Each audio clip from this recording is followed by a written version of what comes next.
Toby Tiangco na di umano ay kinumprontan ni PBBM si Speaker Martin at sinabi niya, ano ba Martin, Saldi, ilang bahay ba ang gusto nyong bilhin? Ilang steak ba ang gusto nyong kainin? Alam ni BBBM ang pagnanakaw. At alam po ninyo, bata pa lang sila. Takot si Martin Romualdez kay BBM. Pati nga si Jack Enrile, nabalitaan ko, takot kay BBM. Nung bata pa sila.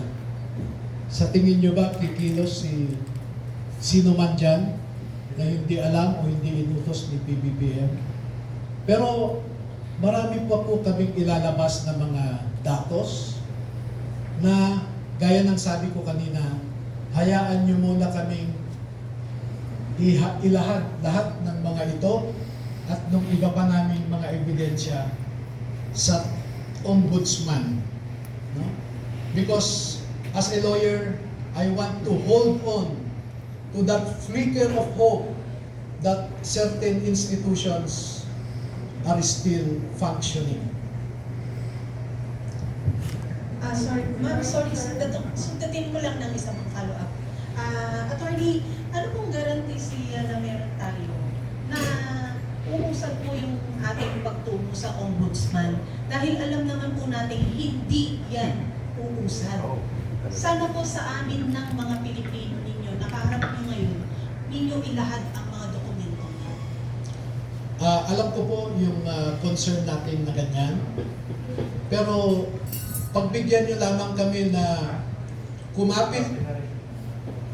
kumapit sa naiiwan pa nating pag-asa na gumagalaw ang ating institusyon. Pero alam ko po, walang mangyayari dito, but I do not want to prejudge how Ombudsman Remulla will act on it. I still hope that he will remain true to his oath of office.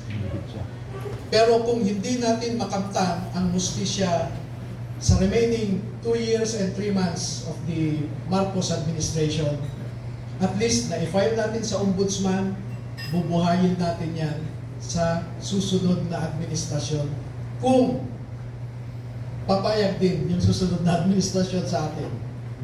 Pero magbibigay po kami sa inyo, huwag kayong mag-alala. Uunahin lang namin ang Office of the Ombudsman at ibang opisina. We will send you a soft copy. No? We'll just get your numbers and we'll send you soft copies. Attorney Leslie, maraming salamat po sa mga Marines na nandito po ngayon sa inyong pag-tindig para sa ating bansa. Lastly po, nasan po si Sergeant Gutesa at kumusta po siya? Hindi po namin alam. Marami po kaming nasasagap na balita na pinapunta siya sa ibang bansa.